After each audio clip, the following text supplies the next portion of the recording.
Welcome everyone. My guest today is the one and only Sahil Bloom. You are a young guy with a lot of wisdom. Sahil Bloom. Sahil Bloom. Like Sahil Bloom is a man of mental models and frameworks. Sahil is the founder, investor, and New York Times bestselling author of The 5 Types of Wealth. We live in this speed obsessed culture where everything is about doing things faster. It's Forbes 30 under 30, Forbes 40 under 40, raise this much money by this age, get this promotion, this title by this age. The reality is that life is about direction, not speed. We very rarely take the time to ask ourselves the question of what mountains we actually want to climb, what races we actually want to run in life. In the case of your kids, there is a devastatingly short window of time during which you are your child's favorite person in the entire world. That recognition that you have this 10-year window, that recognition that 95% of the time you have with your kids is over by the time they turn 18. The Harvard study of adult development, they followed the lives of 2,000 plus people over the course of 85 plus years. And they found that the single greatest predictor of physical health at age 80 was... Cool. Welcome everyone. My guest today is the one and only Sahil Bloom. Sahil is the founder, investor, and New York Times bestselling author of The 5 Types of Wealth. Really excited to chat with him about the profound life lessons from this book. It's a great book. And also how he built an audience of millions and a thriving business. So welcome, Sahil. Thank you so much for having me. Yeah. All right, man. Well, so I think this is a book that especially high achievers really need to read. So maybe you can start by giving us a brief intro of what the 5 types of wealth are. Yeah, it's probably a book that I need to read, which was probably the origin of it in the first place, was self-serving in some ways. The idea of the book on a meta level is that we very rarely take the time to ask ourselves the question of what mountains we actually want to climb, what races we actually want to run in life. So often, the things that we are pursuing, the things that we're doing, our definitions of success are fundamentally governed by what we've been told over and over again should matter to us throughout our life. We're indoctrinated slowly into this belief that what it means to be successful, to be wealthy, is making money and achieving status, fancy things, etc. And the belief that I came to adopt over the years is that may be a part of building a wealthy and successful life, but it is far from the only thing. Money isn't nothing. It simply can't be the only thing. And that understanding really fundamentally changed the way that I wanted to approach my own life, because it was the recognition that the scoreboard is fundamentally broken, or at least incomplete. This idea that money is the sole measure of your worth as a human being is incorrect. And we need to measure more comprehensively for this broader set of things, these pillars that contribute to living a good life. There are things that we all know in the back of our minds are important. Things like free time, like people, like having purpose, like health. But we've never really had a way to place those on that life scoreboard and to think about them. And what you measure really does matter, because the things that you can measure in life end up being the things that you focus on. They're the things that you take actions around, that make decisions around, and make progress against. And so that is the fundamental idea of the book, is to say, let's recraft the scoreboard so that we can actually make the right decisions, take the right actions, and go build the life that we actually want rather than the one that we've been told. The 5 types of wealth that are sketched out in the book that comprise that new scoreboard are time wealth, which is all about freedom to choose how you spend your time, who you spend it with, where you spend it, when you trade it for other things. It's about an awareness of time as your most precious asset. The second type is social wealth. This is about your relationships. The third type is about mental wealth. This is all purpose. It's growth. It's creating space to actually wrestle with some of these bigger picture questions in your life. The fourth type is physical wealth, your health and vitality. And then the fifth type is financial wealth, which is money, but with the specific nuance of really thinking about your definition of enough.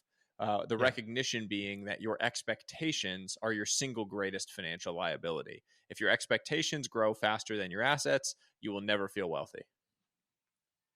That's awesome. Yeah, because I like the point about measuring, because money is the easiest thing to measure and compare yourself against other people. But you don't measure how many hours I'm spending with my kids unless you really think about it.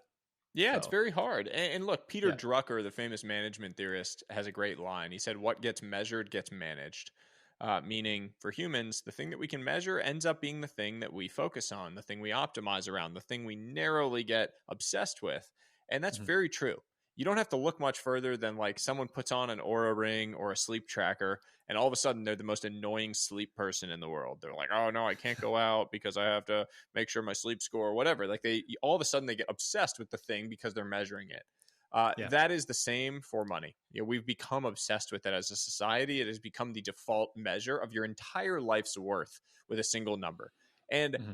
unfortunately, it is not exclusively what makes a great life. It is a part, it is an enabler to many good things, but it is not in and of itself going to create a good life. You don't need to look far to find examples of people who have missed this lesson, who have missed the boat, right? Like people that have made hundreds of millions, maybe billions of dollars that we celebrate, we admire, we write books about that person.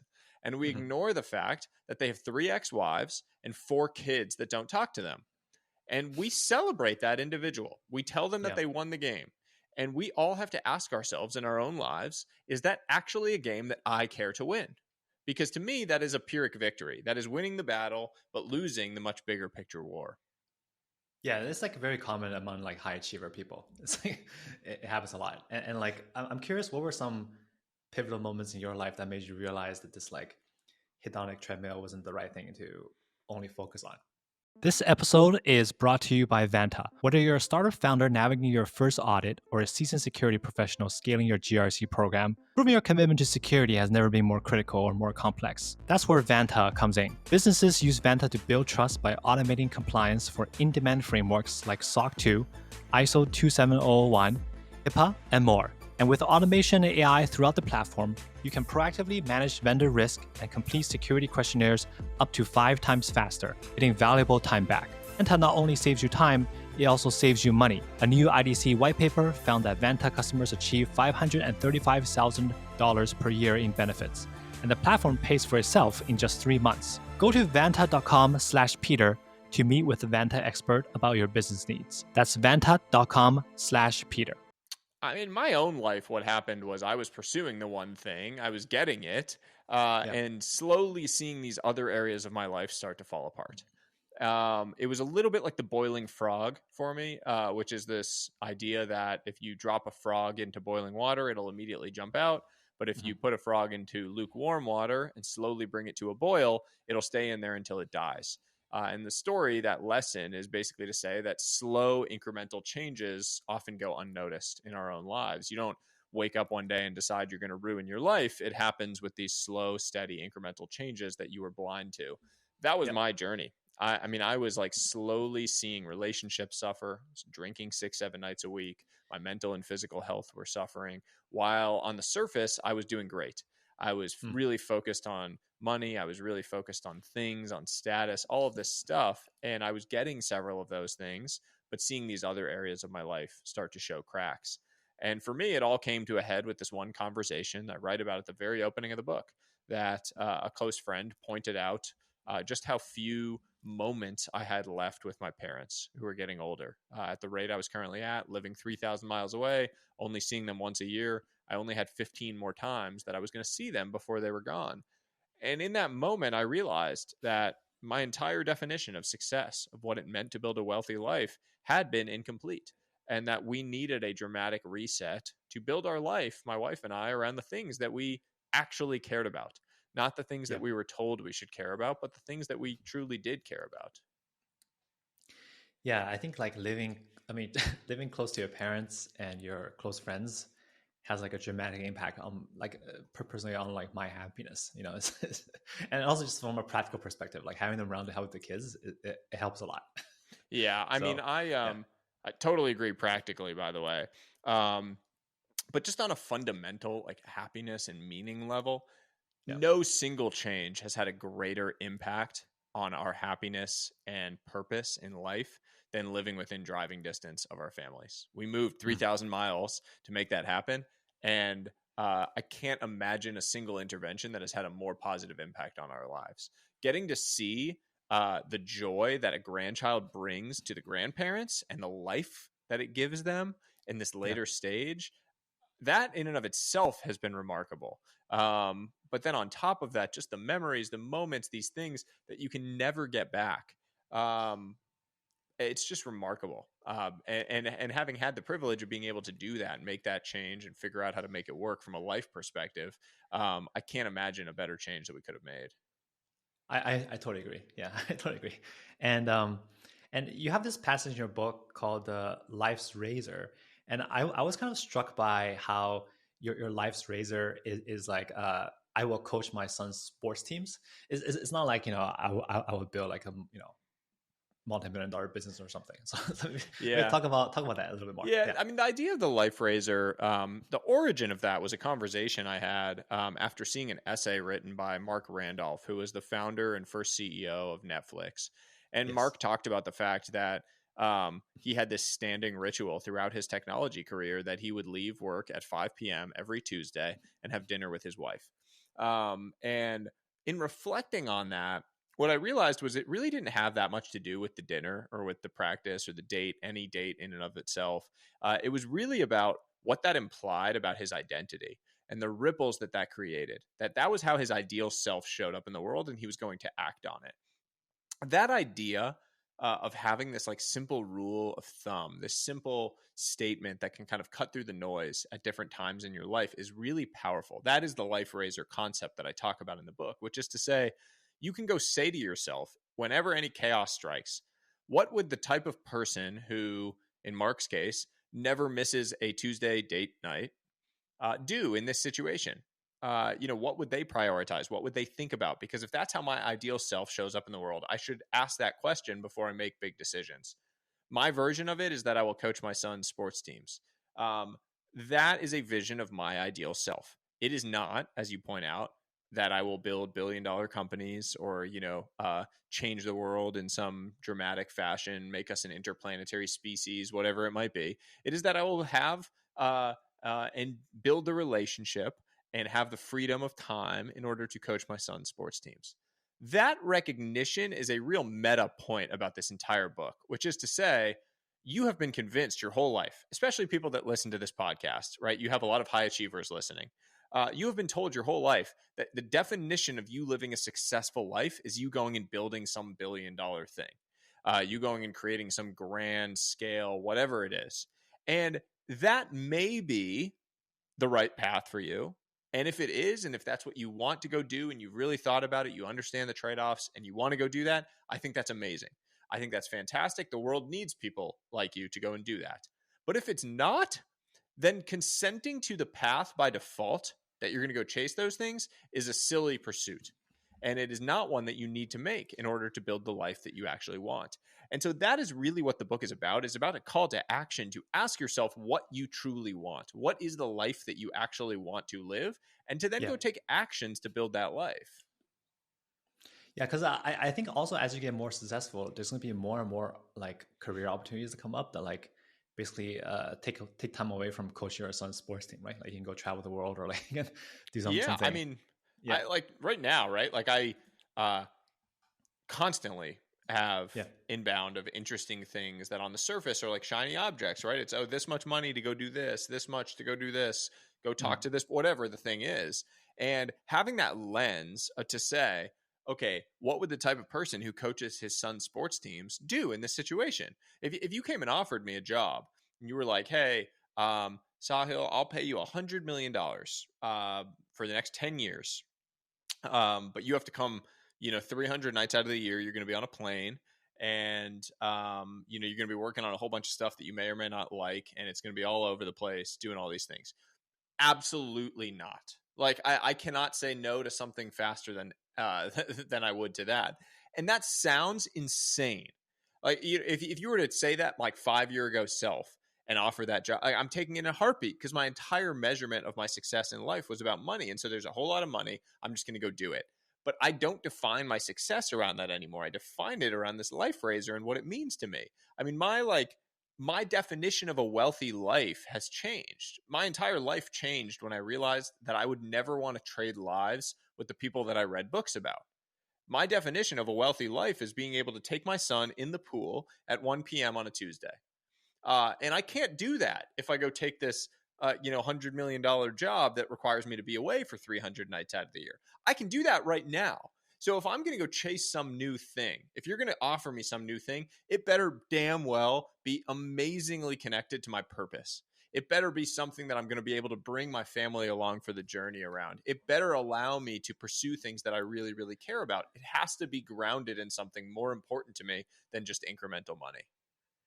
I love that, man. Like, I love that you, like, most people don't realize this until they're like, it's too late. Like, they're like in retirement age. But like the fact that you realize this now, you're sharing this advice in the book is great. Yeah, my hope is that my recognition of it is empowering to someone else out there that's sort of teetering on that edge, and that they feel empowered to then say the same thing for themselves. And again, if you do want to make that trade and you want to go chase the big opportunity, I think that's great too. The point is that you get to decide.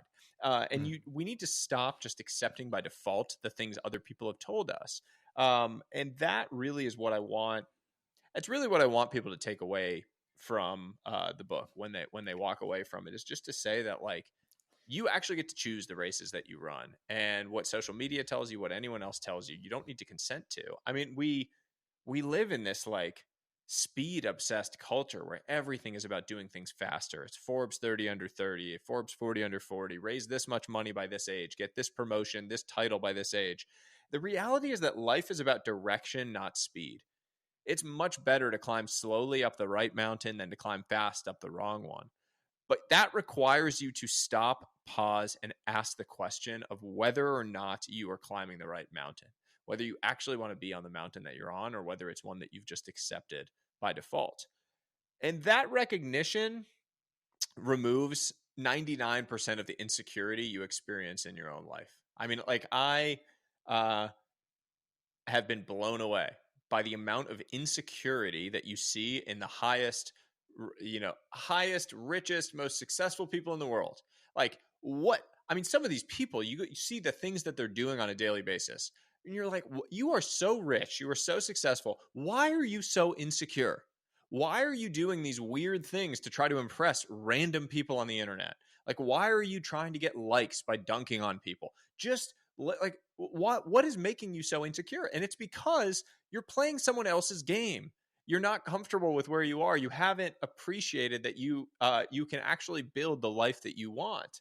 It removes all insecurity once you realize that, like, you are playing a game that is just against you. It's an N of one on the journey. Yeah.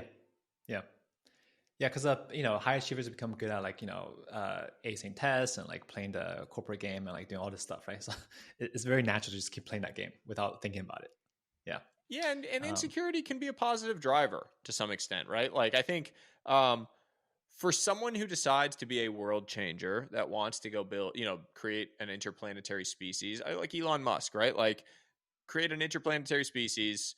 I think his insecurity in whatever way drives him significantly to create these world changing companies. So in some ways, I'm very grateful for his insecurity, because I think that, like, that will contribute to the progress of humanity.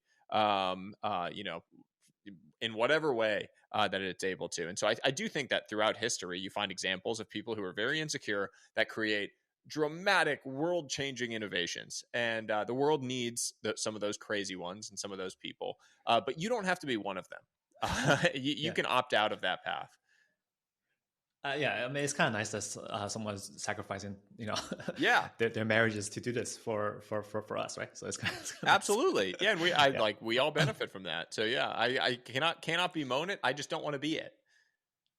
So let's talk about. I want to talk about time wealth. I think that's like the thing that I actually think, as I grow older, I find more and more valuable, right? Like, I guess you can't really, like, I guess if you're like unemployed and not like, just smoking some marijuana, you can have a lot of time wealth, but it's hard to balance the time wealth with actual being productive. So I actually want to show this thing that you had in your book. Sorry, this is not, should be higher resolution, but like these 6 charts, right? I think are kind of like an eye opener for a lot of people. And I want to point out one thing, which is like, we actually don't have as much time with our kids as we think we do. I think you had a line in your book saying, like, for 10 years, you're your child's favorite person, and then they kind of like rather hang out with someone else other than their lame dad. Yeah. But these same 10 years are also when The problem is these same 10 years, dude, are also when like your peak work hours are. So like you're going through this right now, right? Like you have a young uh, child. Like how do you balance these two things? I think that fundamentally, there's two pieces here. There is awareness and then action. Awareness is the recognition that, in the case of your kids, there is a devastatingly short window of time during which you are your child's favorite person in the entire world. That recognition that you have this 10-year window, that recognition that 95% of the time you have with your kids is over by the time they turn 18, 75% is over by the time they turn 12. It is shocking and terrifying to think about, especially when you're in it like I am right now. I have a 3-year-old who I find annoying at certain times, and I want to tear my hair out when he's jumping all over the place. But then I have to remind myself I'm going to miss this. There's going to be a moment in time when I wish I could come back and live this. And so you are balancing that awareness, that understanding with, okay, what is the action that I can actually take against that in the context of my life? Because look, I need to provide for my family. I need to make money. I can't just sit here and play with him all day. And also, that is not going to serve him as a human being to see his dad, to see his mom, just sitting with him all day playing. He needs to understand the value of hard work, the value of delayed gratification. I can't teach him those things. I just have to embody those things and he will learn them. And so the way that I have wrestled with this personally on my own journey is based on that fact that he needs to actually learn by seeing the things that I embody as a human. What that means is that this whole concept of work-life balance needs to be thrown out the window. Balance implies that the two are opposed and are pulling against each other.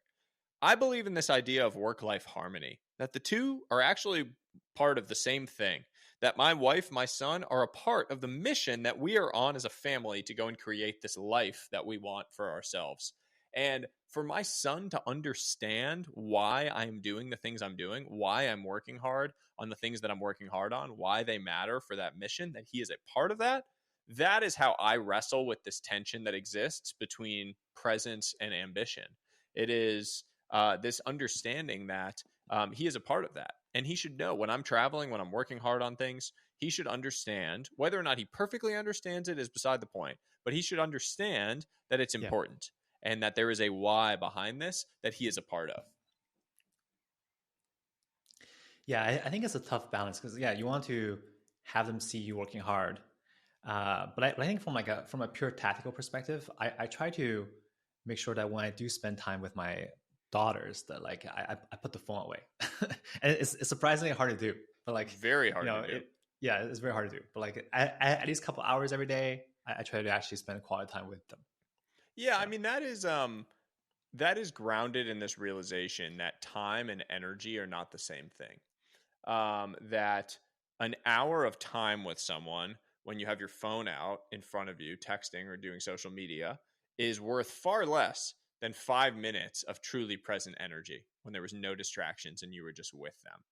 And that is an empowering unlock because what it means is that even the person, the parent who is working a job or two jobs that requires them to get home late and they really only have a few minutes, they have 15 minutes, 30 minutes for bath time and then putting the kid to bed. You can make the absolute most of that window. And frankly, that can be way more valuable than the parent who's sitting around all day with their kid, but they're, on their phone the whole time and distracted. You get to make the most of the time that you do have by making sure that your energy is actually deployed in a really concentrated manner into it. Mm-hmm. And like you also have to make some sacrifices, right, to make this happen because at the end of the day you only have like 24 hours in a day and you gotta balance your career stuff with like the family and I think you wake up at like 5 a.m. or something. I wake up at like 4 and you got this 4 is the now? main Oh my reason God. is to just Wow. try to find these hours. It takes from somewhere and goes to the other place, right? Like I still need to sleep 7-ish hours a night. Yeah. So I just go to bed really early. But I do find that like the morning hours for me are pretty sacred because it's before my son wakes up. So it's, I get like a good 3-hour window of focus work on whatever it is that I'm prioritizing Yeah. during that early morning time. That's impressive, man. That's right. You wake up at 4 a.m. so it's like all dark and your family's asleep and then you work till like 7 or something. Yeah, I normally I'll do like from 4 to 4:30. I'm kind of like waking up. Like I'll do my cold plunge and stuff, and then 4:30 to 7:30. I'm usually like working on something, kind of like whatever the priority is. Okay. I've tried doing that too, but like I just end up like feeling pretty brain dead at like 6 p.m. or something. Yeah, I Yeah. am brain dead by 6 p.m. for sure, and I go to Yeah. bed at like 8:30. Okay. But Interesting. I just it's finding the thing that works for you. Like anyone that tells you, oh, here's what you have to do again to be like to have a good daily routine. You have to wake up early. You have to do this. You got to Yeah. find what works for your natural energy flows. I am most creative first thing in the morning. I've always been a morning person. I have friends who work best at 10 p.m. at night, and so like they should probably try to create a structure that works for that. Mm. But I think it's just finding your balance in whatever way. But dude, like here's a hard question. Like, have you managed to convince your wife to have the same schedule, or Yeah, is she my wife has a stipulated very there? simple. I mean, she doesn't wake up at 4, but she goes to bed early. Nice. She wakes up more like probably I don't know 5:30 or 6. Okay.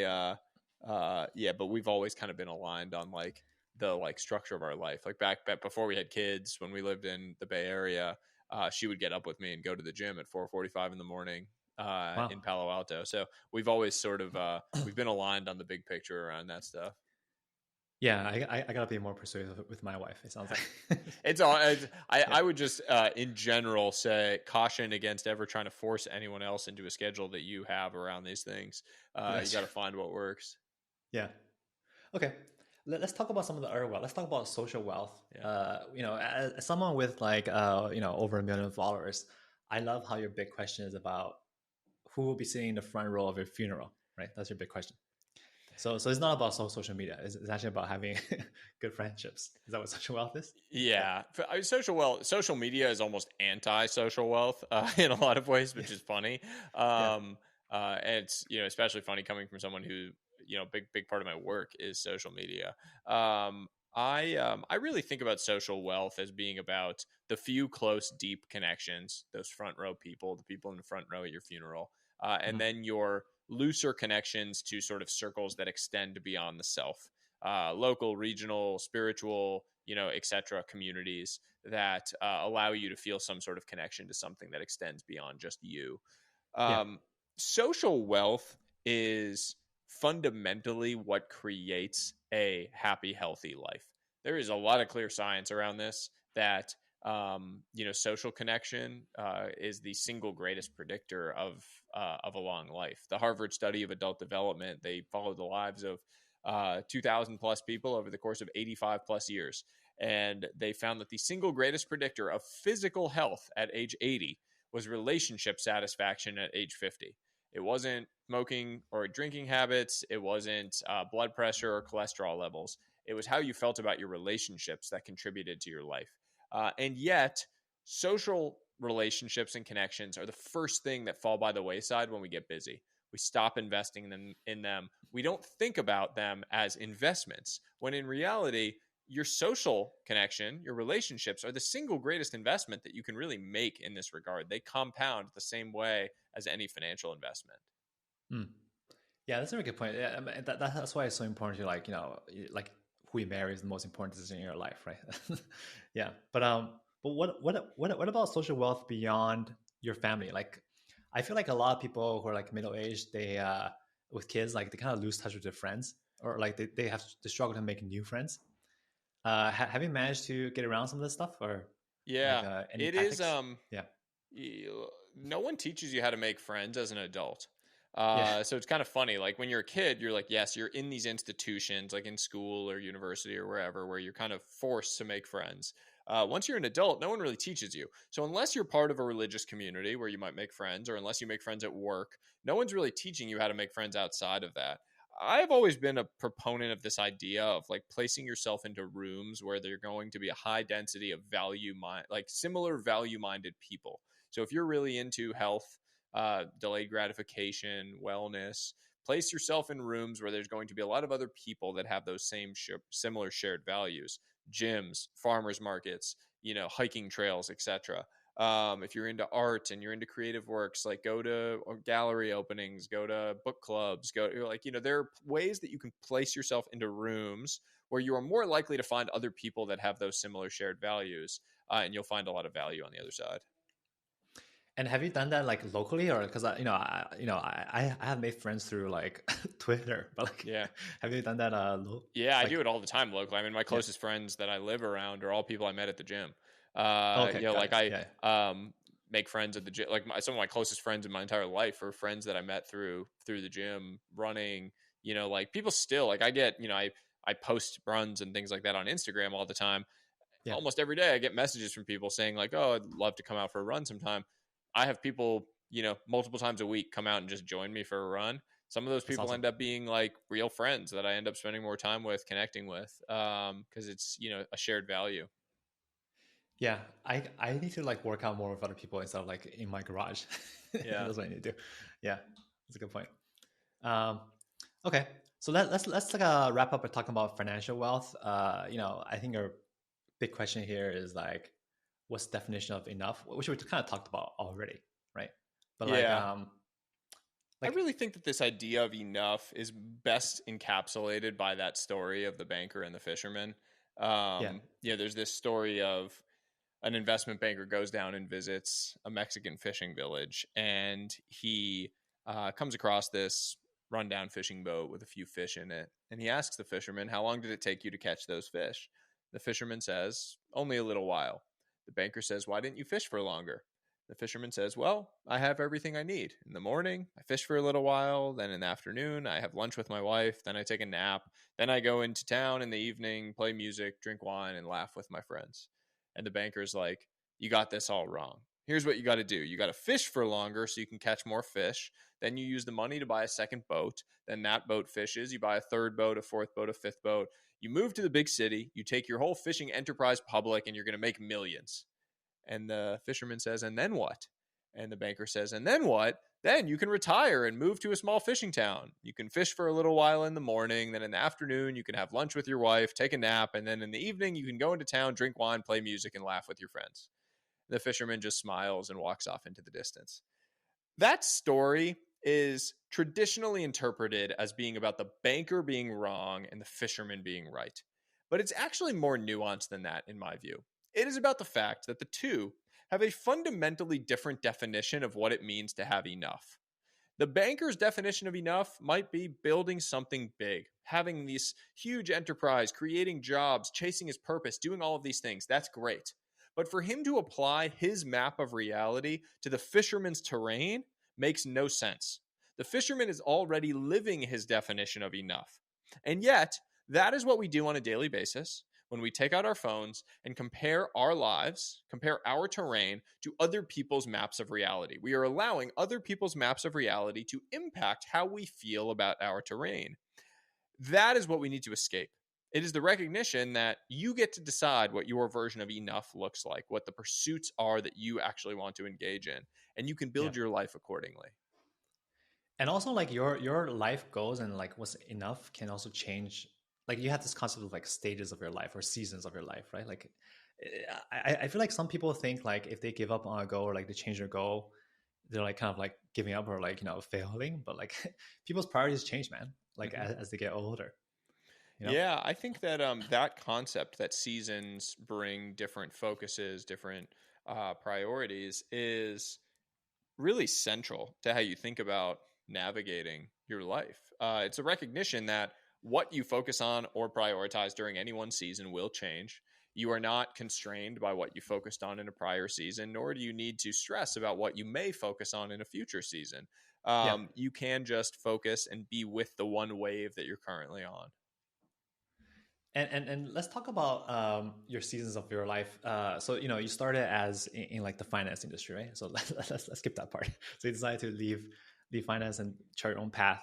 And my newsletter is called the Creator Economy. So I would love to learn about your creator journey.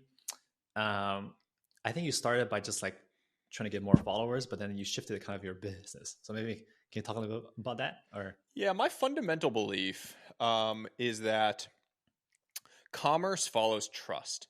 That is my entire mental model for everything that I've done over the last few years. That was the recognition that I had when I first started doing it, is that commerce follows trust. If you go back 50 years, trust was concentrated in the hands of a handful of big companies, the big conglomerates, P&G, Johnson & Johnson, these enormous companies. They owned the airwaves, they owned radio, they owned magazine ads, everything. So they built trust through that. And then they built commerce on top of that. So they were able to sell you all of these things. Fast forward to today and track the arrow of progress. what you have is a world where trust is rapidly decentralizing into the hands of individuals, where you can go and build trust. And then commerce can be built on top of that. But the atomic variable is trust. It is not followers, it's not views, it's not likes, it's not any of those vanity metrics. It is trust. And so my fundamental belief from the get-go was that I had to build trust, and then different layers of commerce could slowly be layered on top of that in whatever way that we might envision. I might not know what 10 of those ways are right now, but eventually we'll be able to do that as long as the trust is truly at the center of that. So my entire pursuit from the get-go was I want to build trust. That means I'm not going to do the growth hacky things. That means I'm not going to, write about 12 Chrome extensions that'll change your life, or, here like are the AI stuff, right? Yeah, 7 AI tools that should be illegal, or 99% of people suck at using AI. Here's how you can do it better. I never did that because I think that those are cheap followers that don't actually know anything about you. They don't know who you are. They don't relate to you. They don't find you authentic. They're just coming for this one hacky thing that you did. I would much rather take the slow path to building the real trust and then build commerce on top of it. So I did that. I mean, I've pursued basically what has been slow and steady growth across every platform. The numbers now look large because I've been doing it for 5 years almost, showing up every single day. I mean, I've written 500,000 plus words. I've written, at least 2 newsletters a week every single week since I launched the newsletter 4 years ago. Like, it is just, everyone likes to talk about consistency. Very few people will actually do it. I've built that trust, and now along that journey, I've been able to think about different ways to layer commerce on top of that, either directly in the context of the book, where I'm actually going to then go try to sell you something, and that has been successful, or indirectly, where we've launched businesses, partnered with people, where it is things that I either use, like in the context of my newsletter agency, or products that I'm really going to, sort of be embracing in my day-to-day life, that I would be able to just naturally and organically talk about because they are integrated into who I am. But that model of commerce following trust is how I think everyone that is in the creator world should really think about this. It is a longer term play. You're not going to go take every single brand deal that comes your way, because that would actually potentially harm the long-term trust that you're creating. And so it's slower going. You have to be willing to embrace uncertainty. But my fundamental belief is that it is a much better, more durable long-term play. And when you say trust, is it basically like, who you are as a person, what your values are? Like, a lot of the stuff you're sharing is like evergreen, right? It's not like whatever is hot right now. So yeah, people need to believe that they can turn to you for information, value, education, entertainment, and that they really know you. Like, they're coming for you and who you are and what you're about. That is what trust is really about. It is, they can't just go get that from 20 other places.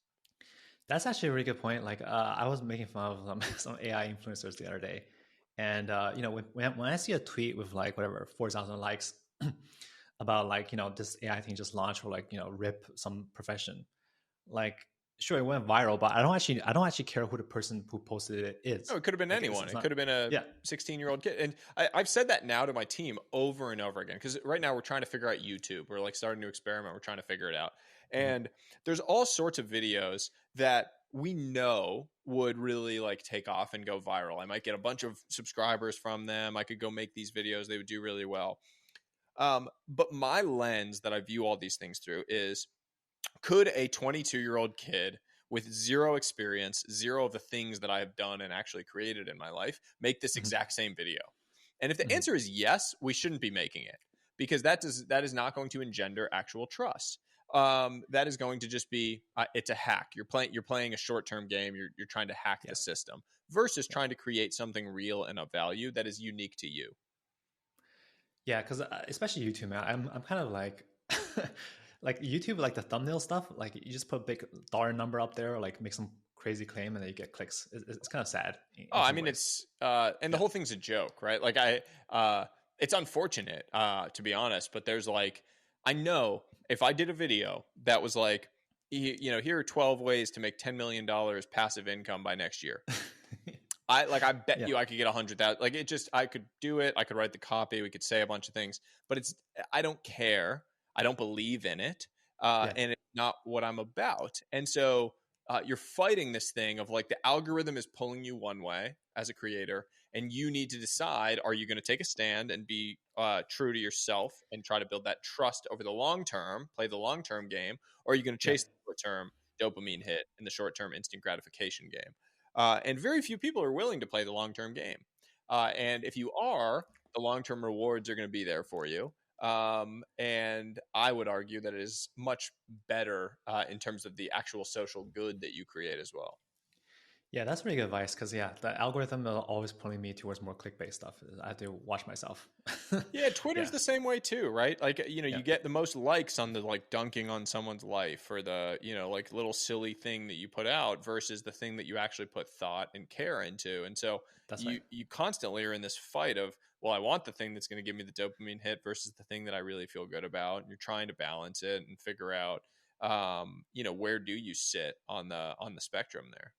Yeah, and last question, Zahil. Like, so going back to time wealth, as a creator and entrepreneur, do you have any advice for like figuring out what to do yourself versus delegate, and also to like hire good people? Like that's something that I think I struggle with.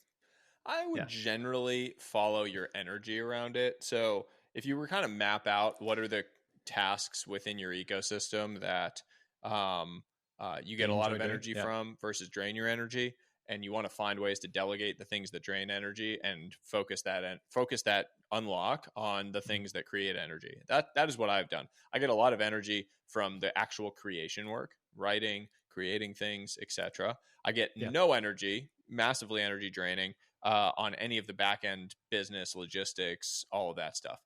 I happen to have hired and built a team where we complement each other very well. They get energy from those things that drain mine. And so we've made this great team around that. But at the simplest level, that's what you're trying to do. Now with AI, I think like a few years in the future, maybe not even a few years, maybe a few months in the future, we'll be able to build AI agents that you can delegate a lot of these automated energy draining tasks to, Mhm. and build out a better creator ecosystem doing that. I think someone will build an interesting business specifically creating AI agents for creators, Yeah. because that's a very different thing than AI agents for businesses. Yeah, there's probably like a few specific use cases of AI agents for creators that you could create one and then sort of just license it out to people to use. So there's probably actually an interesting opportunity there. But like how about in terms of actual, like I totally agree on the AI stuff, but how about in terms of actual people? Like do you have a few people that you work with long term, and how did you find and ramp these people up? Like Yeah, that's the I thing. have a Yeah. president, chief of staff that is kind of my main person. Yeah. Oversees everything. I met him originally through Twitter. We were like both writing on Twitter in 2020, 2021. We became friends. We're close. Mhm. And then he had left his job. Then he was going to end up going back to his job. And I just hired him away from doing that. And he's been with Okay. me for now for, I don't know, 4 years. We've been working together on different capacities. Um, Nice. and he's kind of the main person. And then we've built out a team under him that does a whole bunch of different functions, whether it's video, there's editors, there's researchers, there's sort of different things in all those areas. And for me, what it is it has just unlocked me to spend all of my time on the actual creation of things that I want to create. So that's writing the newsletter, writing the book. Yeah. All my content for social media is written or created by me. I don't let other people create things and then go post them. I don't do ghostwriters. Yeah. Partially Yeah. because my face is on everything and I don't trust anyone else with that. And then partially because that's actually what I enjoy doing. So I'm Yeah. just going to go create it. Okay. So I guess it's about finding those long term relationships, like not be too stingy, and just like building those friendships and partnerships. Yep. That's what we gotta do. Yeah. Absolutely. Cool. All right, man. So where can people find your book, and what are you gonna do next? Are you gonna write another book or have another kid? Uh, can I do both? Can I write a book and have a kid? Yeah, you should. You Yeah, should. probably Yeah. both, ideally. No, you can find the book on Amazon or anywhere books are sold. The 5 Types of Wealth is the title. Yeah. Hardcover is the authorized version in the US. And I think you'll love it. I would love to hear from people. Send me an email, sahil@sahilbloom.com, or DM me on any of the platforms. And look forward to hearing from you. Yeah, let me give some advice about having another kid, man. Just to wrap this up, like people say, like when you have another kid, like they can play with each other, like it's like they're like angels, but no, man, like they fight like 90% of the time. So just get ready for that. I'm ready for it. Get ready for it. Cool. All right, dude. Well, really good at connecting. I love your book, and I can highly recommend it to anyone who wants to, yeah, who wants to just like measure wealth and happiness, not just by how much money they have. So Thank you so much for your support. thanks so much, Sahil. All right.